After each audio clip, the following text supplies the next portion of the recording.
자, 결손금 및 이월 결손금 공제돼 있죠? 그죠? 결손금, 이월 결손금, 그죠? 법의세법에서 이미 다 공부했어요. 소득별 결손금의 발생 여부 돼 있죠? 그죠? 칠판 보세요.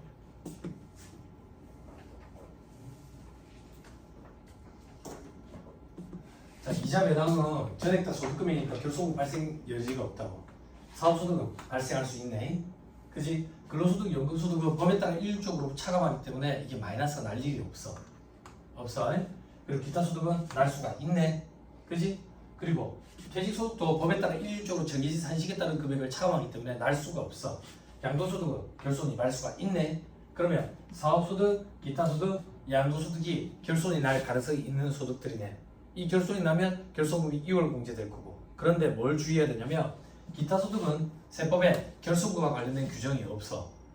왜 없는데? 결손이 나지 않을 거라고 보는 거야. 그래서 현업에 있는 언니들 기타소득을 마이너스 내면 안 돼. 세법에서 언급 자체를 안 하는 이유는 이게 날 가능성이 없다라고 보고 하기 때문에. 그렇죠? 그래서 사업소득과 양도소득이 결손이 나. 자, 오른쪽에 제일 위에 보면 사업소득은 두 가지로 구분해야 되지. 그 전에 밑에 기타소득 규정 없다고요. 양도소득 결손금, 타소득에서 공제 안 되고 2월 공제도 안 돼. 그럼 우리에게 필요한 건 이제 사업소득 결손금. 사업소득 결손금은 앞에서 공부할 때 일반 사업소득과 부동산 임대업 사업소득 두 가지로 구분해서 공부한다 했다고. 왜? 결손금의 통산 방식이 다르다고 했었다고. 기억나요? 그죠? 그래서 결손금 통산 방식이 어떻게 다른데? 부동산 임대업에서 발생한 결손금은 타소득에서 퉁칠 수가 없어. 통산이 안 돼.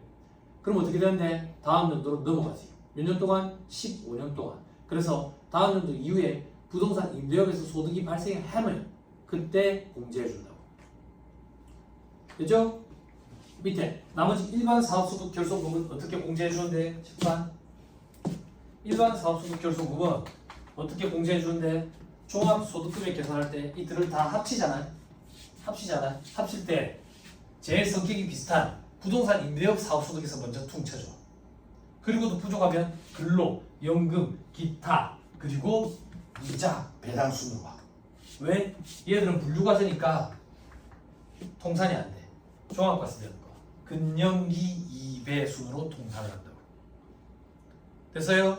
그런 혜택을 좀 준다. 어떤 혜택을 주는데? 주거용 건물 임대에서 발생한 결손금은 일반 사업소득 결손금처럼 봐가지고 타소득에서 통산할 수 있도록 길을 열어줬다고. 그래서 괄호 안에 주거용 건물 임대업 결손금 포함이 되어 있지.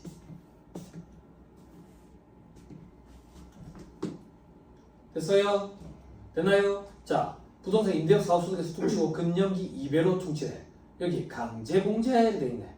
그지? 근데 2배에 보면 화살표 있지. 화살표. 14% 세율 적용분은 공제 안 되고 기본 세율 적용분은 공제 여부 및 공제금액 선택 가능이 돼 있지. 그지?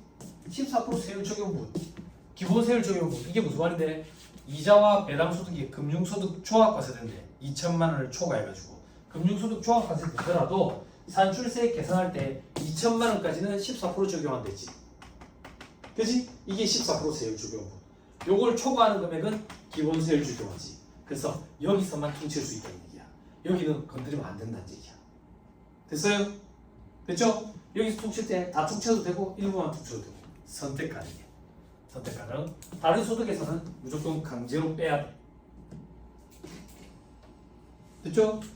그랬는데도 뺄 게 없어서 다음 연도로 넘어갔다. 그럼 차기 이후에 2월 공제되는 거지. 어떻게? 일반 사업소득에서 퉁치는 거지. 그것도 부족하면 성격이 제일 비슷한 부동산 임대업 사업소득. 그것도 부족하면 근영기 2배. 또 14% 세율 적용분은 안 되고 기본 세율 적용분은 선택 가능하고. 됐죠? 자, 밑에 별표시 1번 15년간 2월 공제. 동그라미 2번 2월 결손금은 먼저 발생한 것부터 순서대로 공제. 됐죠? 다만 충당된 게 있으면 없어졌으니까 불가. 동그라미 4번 추계하는 사업주들은 2월 결손금 공제 불가. 됐죠? 뭐? 2월 결손금 공제 불가. 따라서 밑에 화살표에 추계 시에도 단기의 결손금은 타소득에서 통산할 수 있다고. 2월 결손금만 퉁치지 못해. 이게 말문제 보기로 구성한다. 됐죠? 다만 2월 결손금도 전체지배 불가항력인 사유로 추계하는 경우는 공제가 된다. 그 다음 동그라미 3번 사업소득이 있는 자가 그 사업을 폐업하고 다른 사업을 얘기하는 경우 폐업한 사실에서 발생한 이월 결소금은 폐업 이후 다른 사업에서 발생한 사업소득 금액에서 공제 가능하다. 자, 이게 무슨 말이냐? 소득세는 개인 단위 과세 원칙이니까 개인 단위로 결소금도 관리가 된다. 즉, 내가 옷집을 하다가 망했어. 망해가지고 결손이 발생했다고. 그 이후에 내가 술집을 해. 그러면 이 옷집에서 발생한 결소금을 술집에서 퉁칠 수 있다고. 근데 내가 한동안 쉬었다가 몇 년 후에 다시 개업을 해. 그러면 2월 결소금을 퉁칠 수 있다. 그 얘기야. 근데 퉁치더라도 부동산 임대업에서 발생한 결소금은 퉁칠 수 없다고. 부동산 임대업을 내가 제기를 해서 소득이 발생해야 퉁칠 수 있어. 부동산 임대업에서 발생한 결소금은 다소득에서 통산이 안 된다. 이렇게 기억하면 돼. 됐죠? 자, 밑에 별표식 1에 동그라미 5번. 국세부가 제척기간이 지난 후에 제척기간 이전 과세기한의 2월 결소금이 확인이 됐대. 그 2월 결소금은 공제 불가능하다. 자, 이건 무슨 말이냐면 국세부가의 제척기간은 국세청에서 세금 얼마 내라라고 부과할 수 있는 기간. 우리 뭐 공소시효 뭐 이런 얘기 하잖아. 그런 거랑 똑같다라고 생각하면 돼. 이게 일반적으로 제척기간이 일반적인 경우에 5년이거든. 5년. 근데 무신고인 경우에는 7년이고 사기기타 부정한 행위는 또 10년이야. 근데 이게 상속증여세인 경우에는 또 15년까지도 간다고. 제척기간이. 그게 5년이라고 얘기하는 건 그냥 일반인들이 어디서 들은 얘기를 가지고 하는 거야. 제척기간이 제일 기본적인 거. 근데 지금 여기 책에 있는 건 뭐냐면 5년이 훨씬 지나버렸는데 과거에 마이너스가 있다는 걸 뒤늦게 알았어. 뒤늦게 알았다고. 그럼 제척기간이 이미 지나버렸잖아. 제척기간이 이미 지나버렸다는 얘기는 국세청에서 세금을 때릴 수 있는 기간이 지났지. 그럼 반대로 우리 입장에서도 공제를 받을 수 있는 기간이 지난 걸로 봐가지고 요거는 통상 안 해주겠다는 얘기야. 됐어요? 네. 말문제 보기 한 번 정도 구성했던 것 같아요. 조금 구석지지만. 그렇죠? 넘어갑니다. 다음 별표시 3번. 금융소득에 대한 사업소득 결소금 2월 결소금 공제 특례. 원천지수 세율 적용분은 공제 불가. 이게 14% 세율 적용분이지. 나머지는 선택 가능해. 그게 기본 세율 적용분.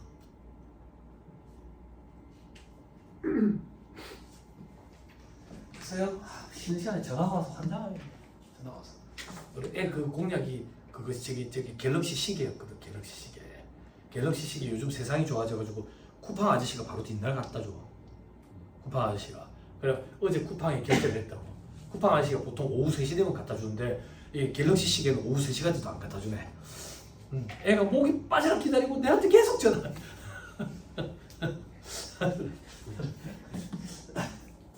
아이 그래서 저는 애들한테 요즘에 요만한 패드를 사줄래 했어. 그걸로 공부도 하고 게임도 하고 하거든.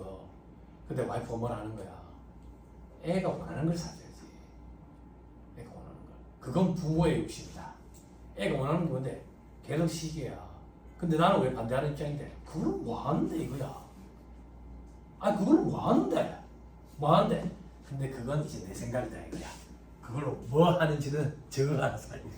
저가 알아서. 응? 그걸로 뭐 하는데? 라는 생각을 가지고 있는 이유는 내가 그걸로 활용을 못하니까. 활용. 근데 애들은 활용 잘하겠지. 그지? 너 갤럭시 시계 너는 시계 없냐? 저 뒤에 언니는 그거 시계 그거죠. 그지? 저 언니는 저거를 활용할 줄 아니까 차고 다니는 거야. 그런 거지. 세우산 예전에 차고 오더만요. 얘가 자꾸 말을 흉내내. 무슨 말인지 못 알아듣겠어요. 수업 도중에. 그러니까 기분이 되게 불쾌해.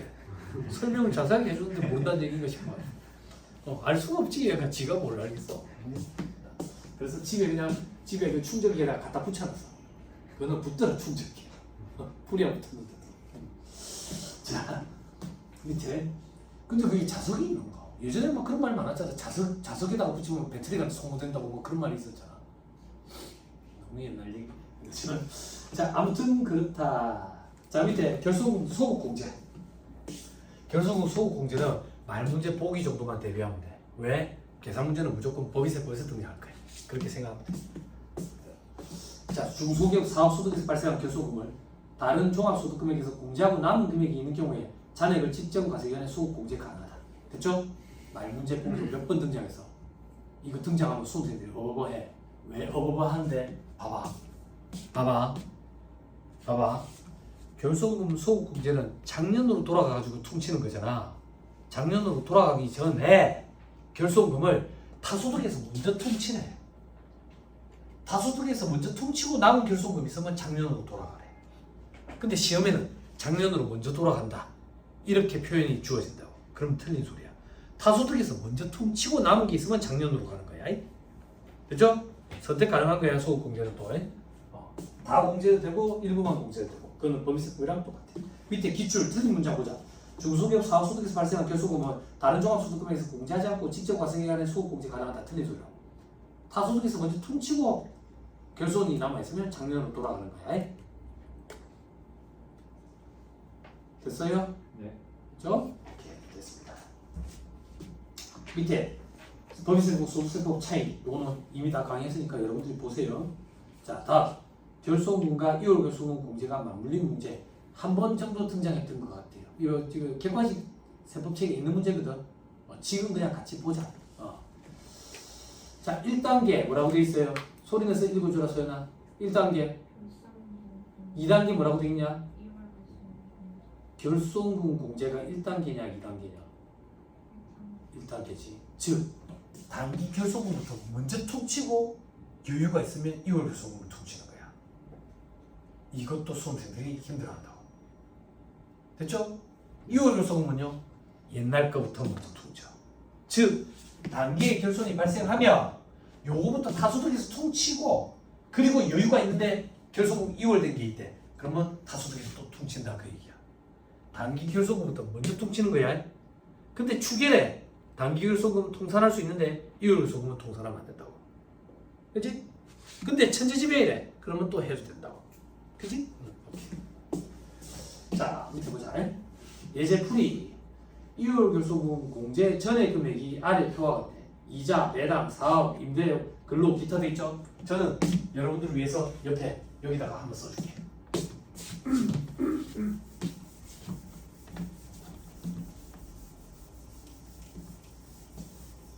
자, 지금 하고 있는 것들은 중요도가 많이 떨어지는 거야. 중요도가 많이 떨어진다고. 우리 법인세법에서도 이런 파트들은 중요도가 많이 떨어졌지. 그지? 제가 말씀드린 중요도는 시험에 나오는 빈도를 얘기하는 거야. 시험 빈도. 우리는 수업 목적이니까 시험에 나오는 건 다 중요해. 우리는.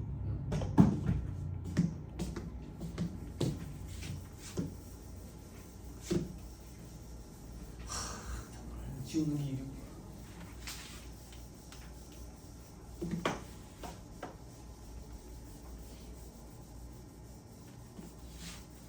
아니, 시험 날짜가 발표가 됐는데 생각보다 당겨져서 그래서 지금 막 멘붕이 왔어요? 멘붕이? 그죠? 아니, 그렇게 생각하지 마세요. 제 말대로 될 거예요. 네 말이 무슨 말인데? 시험 임박하잖아. 내일 시험 보고 싶어 그냥. 내일. 왜요? 그 정도로 자신감이 쌓이나요? 아니, 고통스러워서. 고통스러워서 합격이든 불합격이든 상관없으니까 그냥 내일 시험은 보고 싶어. 그래서 긍정적으로 생각하시죠. 어차피 준비 안 되는 거는 한 달 뒤나 지금이나 똑같아. 한 달 전이나 한 달 뒤나 준비가 안 되는 건 똑같아. 그지? 내가 한 달 때 기지면 다른 애들도 한 달 때 기진다고. 그지? 다 똑같은 조건이야. 괜찮다. 그래도 4월 말이 어디야? 2월 말이 아니잖아. 2월 말로 땡기시면 개정되는 걸 어찌 할까? 그래도 개정되는 거 다 알고 나서 들어가니까 괜찮지.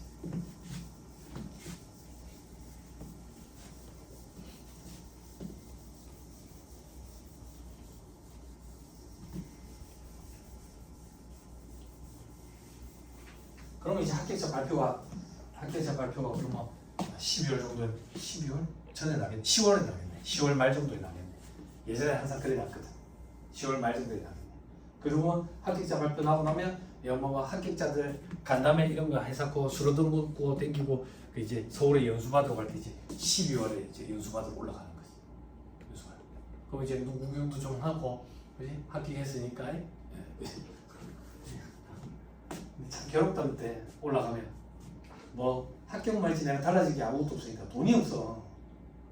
근데 서울에 올라갔잖아. 그지? 세무사 해가지고 저기 강남에 있다고. 그 집값이 밥값이 비싸. 그럼 나는 고시공부가 끝났는데도 불구하고 신림동에 밥을 찾는데 신림동에. 그럼 무릎 나와가지고 무릎 나온 청년이 있고 밤에 담배 불만 보이는 그 애들 사이에 다시 또 담배를 계속 피우고 있는 거야. 그러면 이제 버스 타고 왔다 갔다 해야 되니까 차비 들지. 이제 시험 끝났으니까 또 몸 관리한다고 또 헬스도 또 해야 되니까 신림동에 그런 게 싸. 그래서 합격자들이 신림동에 방을 많이 구해. 한 달만 연수 받을 때. 강남에 구하면은 그 왔다 갔다는 편한데 돈이 너무 많이 드니까. 그리고 매일같이 술을 먹거든. 서로 친목 다지면서. 왜냐면 하루에 수업 4시간밖에 안 들으니까. 그 4시간 동안 이제 숙취가 올라서 자고. 그래서 그 한 달 연수 받는 기간 동안에 3년 동안 공부한 걸 다 까먹고 내려오는 거지. 아무튼 그래. 그러니까 이제 술값도 부담스럽지. 얻어먹는 것도 한두 번이지. 두 번 얻어먹으면 한 번은 사야 될 거 아니야. 신림동이 좀 부담이 덜하지. 그래서 저도 신림동에 방 잡아놓고 그래도 이제 합격했다고 창문 있는 방으로 잡았어. 창문 있는 방 하나 잡아가지고 그 앞에 맨날 그 커피숍 한 군데 맨날 갔어. 맨날 가가지고 그러니까 그 커피숍 사장님이 내를 좀 예쁘게 봐가지고 그 집에 딸내미가 있었던 거야. 그래 합격했다 그러니까 자꾸 더 잘해주더라고. 그래 잘해주시길래 많이 얻어먹고 그냥 내려왔지. 그래 헬스장도 싸긴 싸더라. 2만 원 얼마인가 줬어. 생각보다 싸서 샴푸린스 이런 것도 좀 사고. 샴푸린스를 2세트를 사야 된다고 헬스장을 댕기면. 숙소에 샴푸린스 있어야 되고 헬스장에도 있어야 되고. 그리고 소부대가 들고 다니기도 그렇잖아. 돈이 생각보다 많이 들어. 그리고 어울려 다녀야 되고 그리고 또 옷도 또 깔끔하게 입어야 될 거 아니야. 서울에 있는 애들 중에 그 연수 받으러 온 애들은 다 정장을 입고 온다고. 왜냐면 걔들은 바로 수습처를 구해가지고 수습을 하면서 거기에 오거든. 지방에서 올라온 사람들은 수습처를 안 구해놓은 상태에서 오니까 다 추리닝 입고 올라와. 그래서 그 교육받으러 딱 가면 지방 싸우는 것 같네. 부산 사람. 싸우지도 않는데. 부산 사람.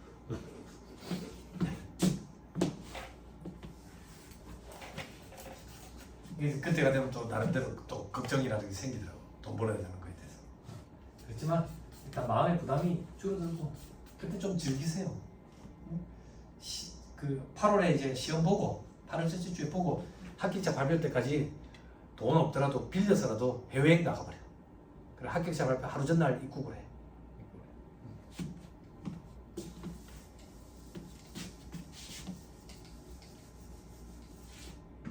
자, 지금 봐보세요. 사업소득은 부동산 임대업 사업소득 그리고 일반 사업소득으로 구분해가지고 결손금을 통신한다. 그리고 근정기, 이자, 배당. 책에 있는 숫자 그냥 그대로 그처럼 갖다 넣게 뭐 계산하는 것 없이 이자 배당이 2,400, 600, 2,400, 600 그리고 근로기타가 800, 500, 800, 500 연금은 없나 보네. 자 그리고 일반 사업소득에서 결손이 발생했어. 1,400, 1,400 부동산 임대업은 결손이 발생 안 했네. 400 됐죠? 근데 예제풀이의 두 번째 줄 보면 2월 결손금도 있어. 2월 결손금은 나중에 퉁친다고. 단기에 발생한 결손금부터 먼저 퉁쳐야 되니까 칠판 퉁칩니다. 암사 틀리면 얘기해. 바로 해주라. 자, 일반 사업에서 결손이 발생했지. 재석기기 유사한 부동산 임대업 사업소득에서 먼저 퉁친다고. 그럼 1,000이 남았지? 일로 가는 거야. 800.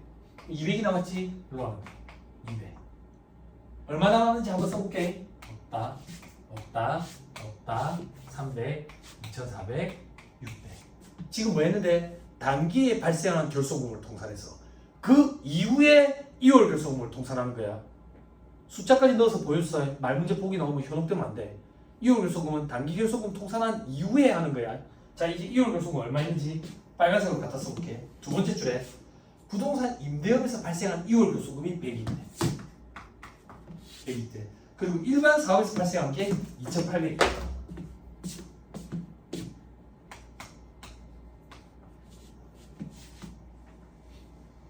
됐어요? 그럼 봐봐. 부동산 임대업에서 발생한 2월 결손금은 부동산 임대업에서만 퉁칠 수 있댔지. 퉁칠 수 있었는데 나라가 뿌리가 없네? 그럼 어떻게 돼? 요건 다음 연도로 또 넘어가는 거지.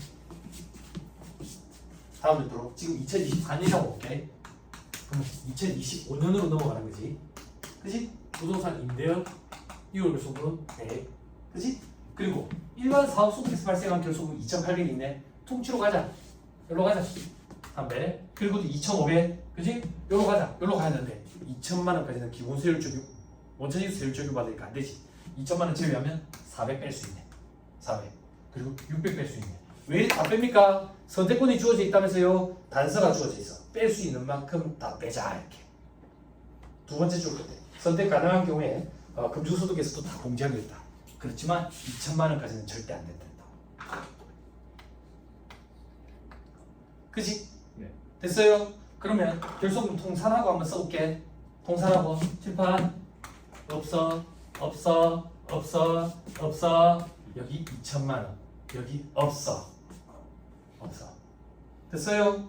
그러면 종합과세되는 금액은 2천만 원 여기서 조금만 더 해야 돼. 2025년으로 넘어가는 결손금 계산해봐야지.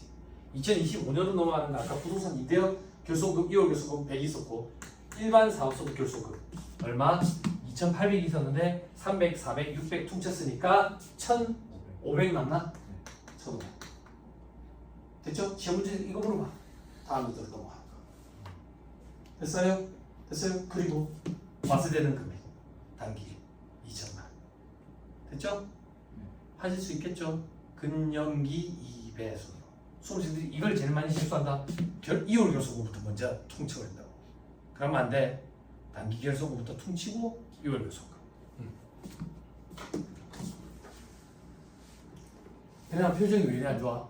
안 보여서 그런 거야? 안 보이는 사람은 앞에 앉아야지. 네? 안 보이는 사람, 키 작은 사람이 앞에 앉아야지. 그지? 자, 넘어갑니다.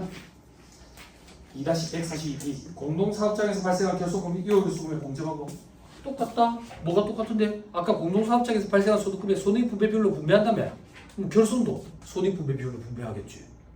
그래 안 그래? 근데 이게 시험에 몇 번 등장했다. 표에 보니까 50%를 해가지고 해놨죠. 그래서 다른 소득금액에서 퉁친다 이렇게 돼 있죠. 산식에 보니까 그죠? 밑에 별표시 1번.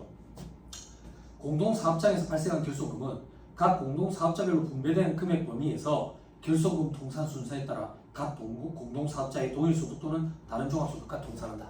됐나요? 들어보세요. 공동사업장에서 소득금액을 내가 분배받을 건데 마이너스가 난 거야. 그럼 마이너스를 분배받는 거지. 근데 내 타소득이랑 퉁쳐버린다고. 그게 별표시 1번. 됐죠? 별표시 2번을 봐야 돼. 6월 결손금이 있는 공동사업장의 소득금액 계산에 있어서는 2월 결손금을 공제하지 아니한 해당 과세기간 소득금액을 공동사업자별로 분배한 후 직전 과세기간의 소득에 통산하지 아니한 공동사업자의 2월 결손금을 공제한다. 이게 시험에 공동사업장의 2월 결손금 이랬다고.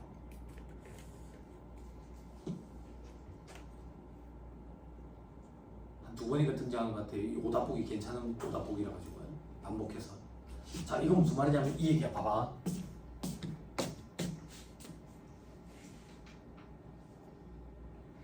봐봐. 자, 우리 셋이가 공동사업장을 운영한다고. 그럼 이 공동사업장을 한 명의 거주자로 가지고 소득금액까지 계산하지. 그 소득금액을 우리가 손익분배 비율을 몇 대 몇이라고 볼게. 그럼 손익분배 비율로 나눠 붙여가지고 우리는 다소득을 합산해가지고 과세를 하지. 근데 이 공동사업장에서 마이너스가 난 거야. 그럼 마이너스도 지분 비율로 분배를 받지. 분배를 받으면 우리 이제 타소득이랑 합산할 거 아니야. 타소득이랑 합산했는데도 마이너스가 날 수가 있고 아니면 플러스로 돌아설 수도 있지. 그지? 그러면 마이너스가 났다라고 가정할게. 그지? 그게 다음 연도로 2월 되는 2월 결손금이지. 그럼 2월 결손금은 공동사업장에는 2월 결손금이라는 개념이 생길 수가 없지. 분배를 받은 우리 입장에서 2월 결손금이 생기는 거지. 그래서 다음 연도에 소득금액에서 통산을 하는 거지. 공동사업장에서 2월 결손금이라는 건 남아있을 수가 없다고. 그런데 그럴듯하다고. 공동사업자, 공동사업장이라니까. 이거 되게 그럴듯한 오답보기, 괜찮은 오답보기거든. 이게 한 두 번 정도 반복이 됐어. 이렇게 보기가 등장하면 굉장히 어려운 문제인데 수험생들이 내성이 생겨가지고 이게 잘 발라내 이제.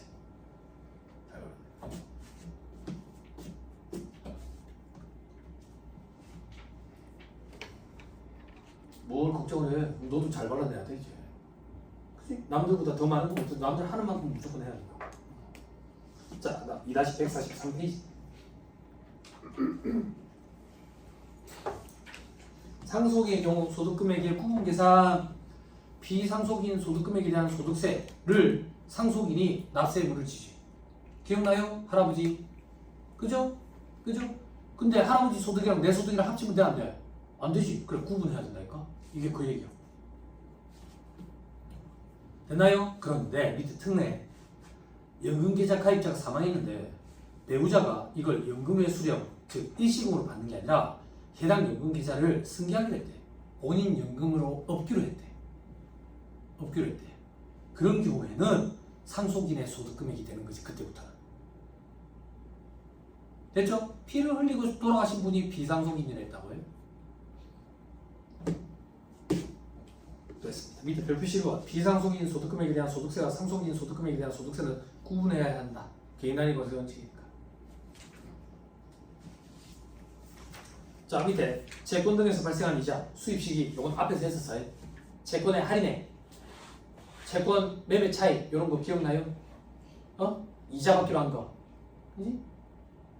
기억나? 안 나? 귀속 시기, 수입 시기 언제 된다 했는데 계약상 지급이에요. 계약상 지급. 중도에 매도하는 경우에는 매도일.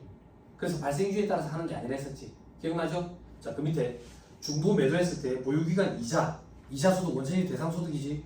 그건 누가 할 건데? 개인이 개인한테 매도한대. 개인은 원천징수 능력이 없다라고 봐. 그래 원천징수를 안 해. 개인이 법인한테 판대. 그러면 매수하는 법인이 원천징수를 해. 법인이 개인이나 법인한테 매도를 한대. 그러면 매도하는 법인이 원천징수를 해. 됐나요? 됐어요? 이렇게 생각하면 돼. 매도하는 사람이 돈을 받는 사람이지. 네. 그지? 그리고 개인은 원천징수 그게 없다. 능력이 없다. 그 원천징수 능력이 없으니까 아까 매수하는 법인이 하고. 그죠? 이렇게 기억하면 편하다. 자, 밑에 취지. 보유기간 이자는 매도자가 정확히 계산할 수 있으니까 매도자가 원천징수하는 게 원칙인데 아까 개인이 법인한테 매도하는 경우에 개인은 원천징수 능력이 없으니까 어쩔 수 없이 매수하는 법인이 원천징수 하도록 그렇게 세팅이 되어 있다. 그럼 암기할 게 확 줄어든다. 자, 다음. 요 규정도 들어온 지 몇 년 안 됐어요. 중도 해지로 인한 이자 소득 계산의 특례.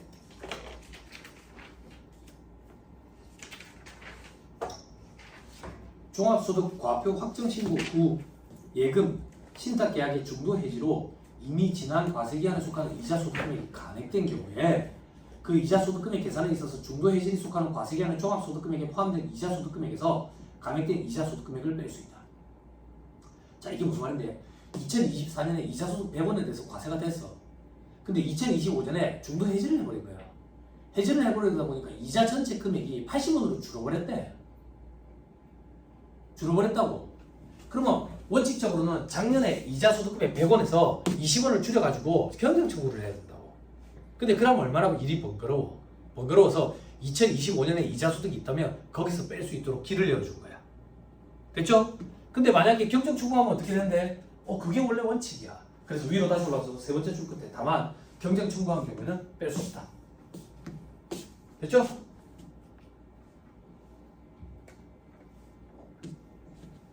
됐나요? 네. 자, 잘 보겠습니다.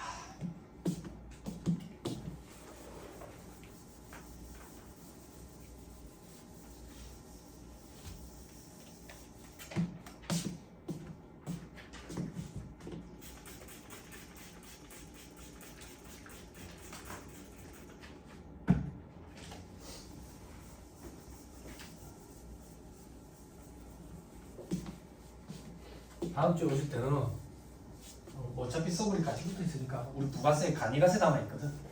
그거랑 소득세 마무리하면서 부가세 간이가세 이렇게 할 거예요.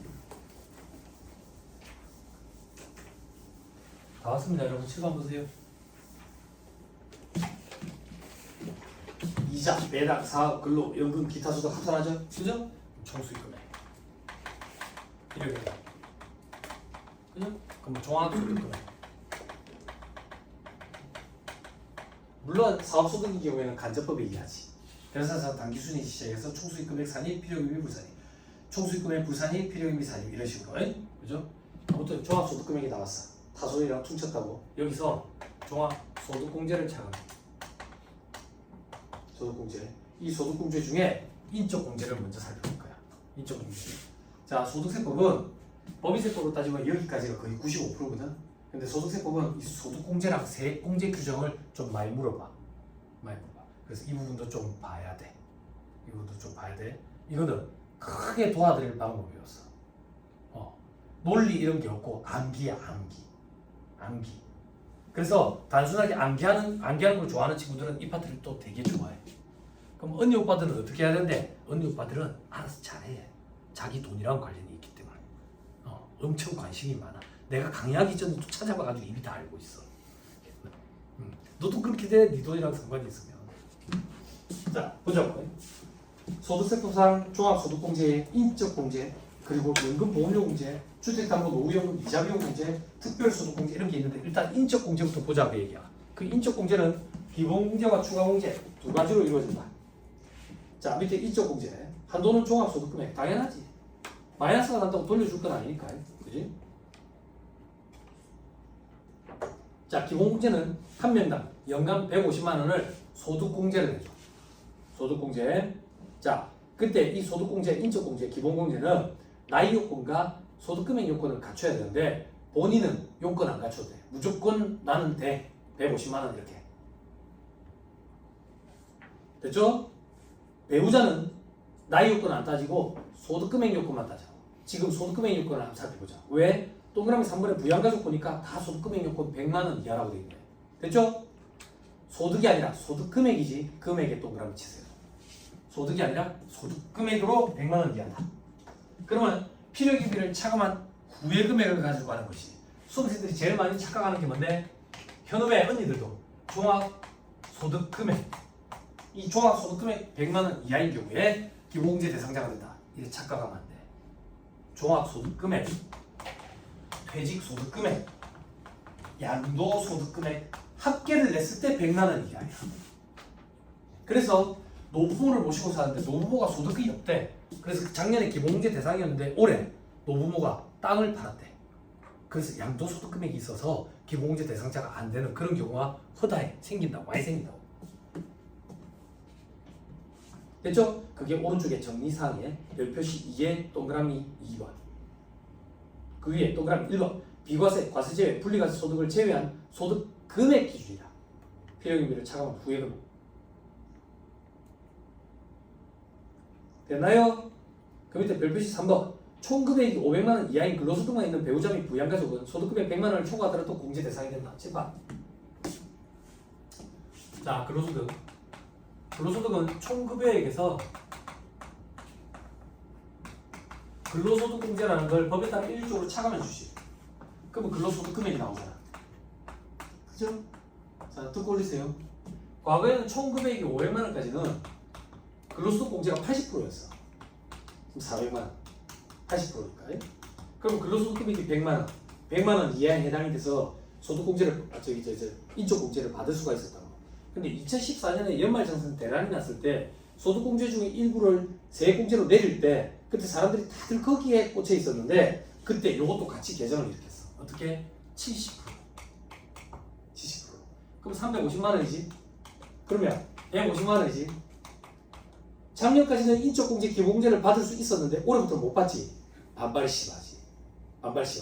그래서 이거를 80%로 다시 돌릴 줄 알았는데 돌리지 않고 요 경우에도 기본공제를 해줄게. 이렇게 조문을 넣어놨어. 그래서 총 금액만 있는 경우에는 500만 원까지는 기본공제를 해줘. 됐어요? 됐죠? 소득금액이 100만 원을 넘더라도.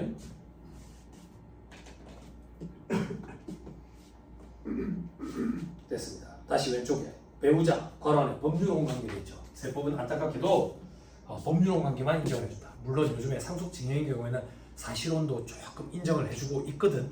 근데 사실혼 관계를 이거를 대폭 이렇게 인정해주기는 조심스러워. 부작용이 생길까봐. 철저하게 여태까지 법률혼 관계만 인정을 해줘 왔었어.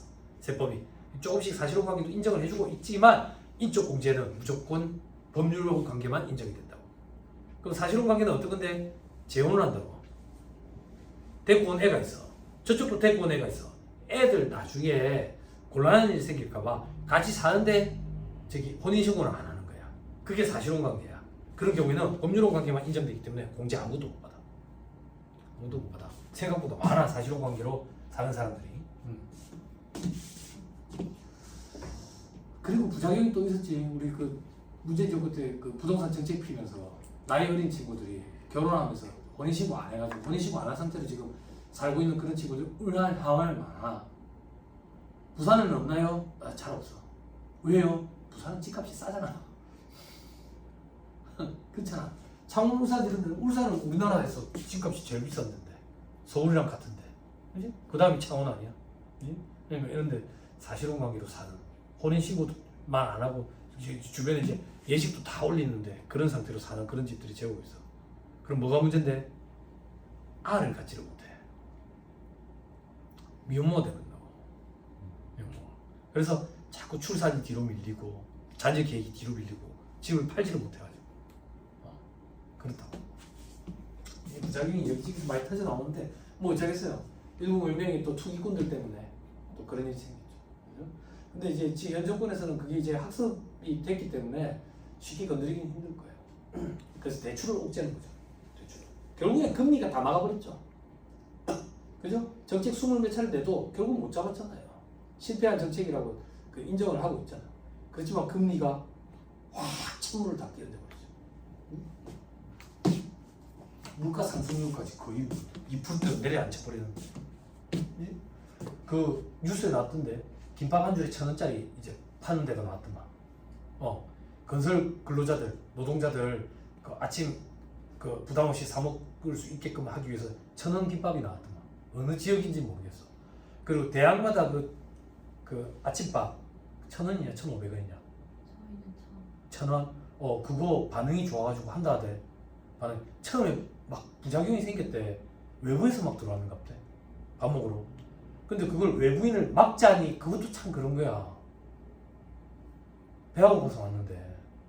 그래서 그걸 확대 시행하기로 했다고 들었어. 근데 뭐가 맞냐? 아 그래? 왜 아침밥만 해? 아침밥만. 점심밥은 1,000원에 안 해주고. 그래? 아침만 행복해? 아직 그 점심도 좀 행복하고. 너는 뭐 먹어봤냐? 안 먹어봤어? 한 번 먹어보지.